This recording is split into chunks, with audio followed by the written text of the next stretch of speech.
Good evening. It is 10 p.m. here in Seoul. I am Madi, the AI anchor with the headline news. South Korea has signed a deal to buy hundreds of military-use drones from Poland. The same type of weapons that were actually used in the Ukraine war. Developed by WB Electronics.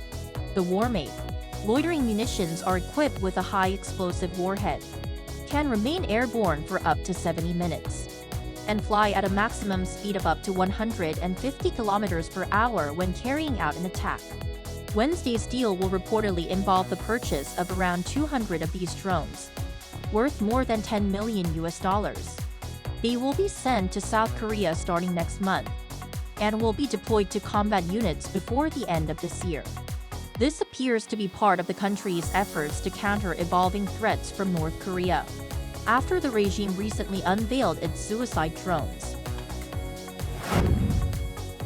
North Korea is allegedly preparing to revoke a historic agreement with the South at its upcoming Supreme People's Assembly. A senior official from the Ministry of Unification said Wednesday that proposed amendments, including changes to maritime border regulations, and Kim Jong-un's determination to remove terms such as peaceful reunification could lead to the nullification of the basic agreement. The agreement, signed over 30 years ago, has long been a cornerstone for maintaining peace and cooperation between the two Koreas.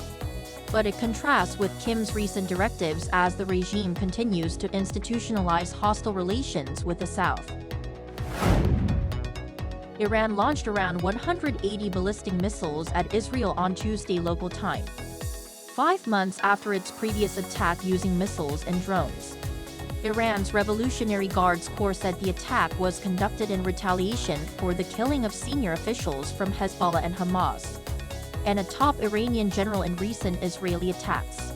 While the IRGC said 90% of its missiles successfully hit Israeli military and security targets, Israel Defense Forces said they intercepted many of them with U.S. help, and only a few injuries were reported. Following Iran's attack, Israeli Prime Minister Benjamin Netanyahu warned Iran will pay for attacking his country. Inflation in South Korea slowed to the lowest level in more than 3.5 years during September. Data released by Statistics Korea on Wednesday showed that the country's consumer price index, a key gauge of inflation, rose 1.6% compared to the same month the previous year. The slowing of inflation last month was mainly driven by prices of petroleum products dropping 7.6% on year. But vegetables in particular saw a sharp rise, jumping 11.5% on year and 18.6% on month, the largest seen since August 2020. The annual Busan International Film Festival, Asia's largest in scale, starts its 10-day run today. This year, 278 films will be screened over 10 days. Of those, 224 films from 63 countries are part of the official selection, up 15 films from last year. The main ceremony, hosted by Korean actors Park Bo-young and An Jae-won, kicked off shortly after 7 p.m. This year, the Asian Filmmaker of the Year award will be presented to Japanese director Kiyoshi Kurosawa, widely known for his horror films Cure and Pulse.